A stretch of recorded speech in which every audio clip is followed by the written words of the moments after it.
हमला नहीं किया, बल्कि उसकी सबसे बड़ी ताकत और सबसे बड़ी कमजोरी उसकी मां पर वार किया था। अब सावित्री एक अजीब दुविधा में फंस गई थी। अगर वह अपनी शक्ति का इस्तेमाल करके मां को छुड़ाती तो उस पर पद का दुरुपयोग करने का आरोप लगता, और अगर वह चुप रहती तो उसकी बेगुनाह मां जेल में सड़ती। सावित्री के ऑफिस में फोन की घंटियां बजने लगीं। मीडिया मंत्री, सीनियर अधिकारी, हर कोई जवाब मांग रहा था। तभी उसकी बहन आर्मी ऑफिसर अवनिका का फोन आया। उसकी आवाज में गुस्सा और बेचैनी थी। बहन, ये क्या हो रहा है? मैं आ रही हूं। मैं उस गंगा प्रसाद को नहीं छोड़ूंगी। सावित्री ने गहरी सांस ली और अपनी आवाज को स्थिर करते हुए कहा, नहीं दीदी, तुम्हें आने की जरूरत नहीं है। अगर हम भी उनकी तरह गैर कानूनी काम करेंगे तो उनमें और हम में फर्क क्या रह जाएगा? ये लड़ाई अब कानून के दायरे में ही लड़ी जाएगी और जीतेगी भी। सावित्री ने तुरंत एक प्रेस कॉन्फ्रेंस बुलाई। पूरा मीडिया हॉल खचाखच भरा था। कैमरों की फ्लैश लाइट उसकी आंखों में चुभ रही थी। उसने माइक संभाला और कहा, मैं जानती हूं आप सबके मन में क्या सवाल है। मेरी मां पर गंभीर आरोप लगे हैं। कानून सबके लिए बराबर है, चाहे वह एक आम नागरिक हो या डीएम की मां। इसलिए मैं इस केस की जांच से खुद को अलग करती हूं, ताकि जांच पर कोई असर न पड़े। एसपी साहब एक स्पेशल टीम बनाकर इस मामले की निष्पक्ष जांच करेंगे। मुझे भारत के कानून पर पूरा भरोसा है। दूध का दूध और पानी का पानी होकर रहेगा। सावित्री का यह दांव देखकर गंगा प्रसाद यादव भी हैरान रह गया।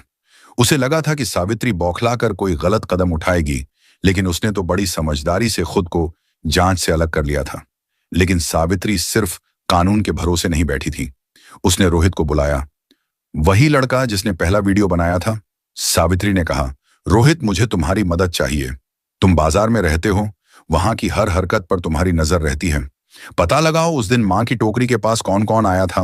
कोई भी अजीब हरकत, कोई भी नया चेहरा, मुझे हर छोटी बड़ी जानकारी चाहिए। रोहित अपनी डीएम दीदी की मदद करने के लिए तुरंत तैयार हो गया। उसने बाजार के दूसरे दुकानदारों और अपने दोस्तों से पूछताछ शुरू कर दी। 2 दिन की कड़ी मेहनत के बाद उसे एक सुराग मिला। पास की एक दुकान के बाहर लगे सीसीटीवी कैमरे की फुटेज में एक आदमी मागमा देवी की टोकरी के पास कुछ रखते हुए दिखा था।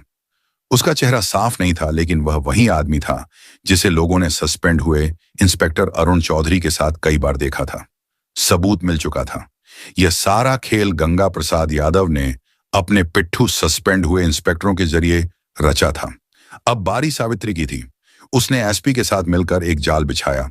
उन्होंने यह झूठी खबर फैलाई कि सीसीटीवी फुटेज में नशीला पदार्थ रखने वाले का चेहरा साफ साफ आ गया है और पुलिस उसे पकड़ने ही वाली है। यह खबर सुनते ही गंगा प्रसाद यादव के कैंप में खलबली मच गई। उसने तुरंत अरुण चौधरी को फोन किया। वह आदमी पकड़ा नहीं जाना चाहिए। उसको कुछ करो, वरना हम सब पकड़े जाएंगे। गंगा प्रसाद को नहीं पता था कि उसका फोन पहले से ही पुलिस के सर्विलांस पर था। अरुण चौधरी और संदीप राणा उस आदमी को ठिकाने लगाने के लिए जैसे ही शहर के बाहर एक सुनसान जगह पर पहुंचे, सावित्री और एसपी ने अपनी पूरी टीम के साथ उन्हें घेर लिया। रंगे हाथों पकड़े जाने पर दोनों ने गंगा प्रसाद यादव के खिलाफ अपना मुंह खोल दिया। अगली सुबह जब गंगा प्रसाद यादव अपने घर पर बैठकर चाय पी रहा था और अपनी जीत का जश्न मनाने की सोच रहा था, तभी दरवाजे पर जोरदार दस्तक हुई। उसने दरवाजा खोला तो सामने डीएम सावित्री सिंह, एसपी और भारी पुलिस फोर्स को देखकर उसके होश उड़ गए। वह हकलाते हुए बोला, ये क्या हो रहा है मैडम? सावित्री ने अपनी आंखों में इस्पात जैसी कठोरता ली कहा, खेल खत्म हो गया नेताजी। आपके मोहरे पकड़े जा चुके हैं और उन्होंने आपके सारे राज उगल दिए हैं। आपके पास कोई सबूत नहीं है। गंगा प्रसाद चिल्लाया, आप मुझे हाथ नहीं लगा सकती।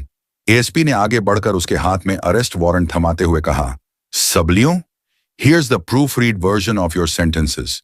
हमारे पास आपकी फोन रिकॉर्डिंग है जिसमें आप एक गवाह के खिलाफ अभिशब्द बोल रहे थे। अब आप हमारे साथ थाने चलेंगे। गंगा प्रसाद यादव का राजनीतिक साम्राज्य एक ही पल में ढह गया। उसे हथकद्दियां पहनाकर पुलिस जीप में ले जाया गया। उसी शाम मागमा देवी को बाइज्जत बरी कर दिया गया।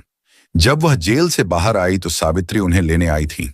मां बेटी एक दूसरे के गले लगकर रो पड़ी और बोली, अब आपको अमरूद बेचने की जरूरत नहीं है। अगली सुबह मागमा देवी को अपनी गाड़ी में बैठाकर अपनी पोस्टिंग पर लेकर चली गई और दोनों साथ में हंसी खुशी रहने लगे। जब उसकी बड़ी बहन की आर्मी से छुट्टी मिलती तो वह भी आ जाती। तीनों साथ में हंसी खुशी रहते।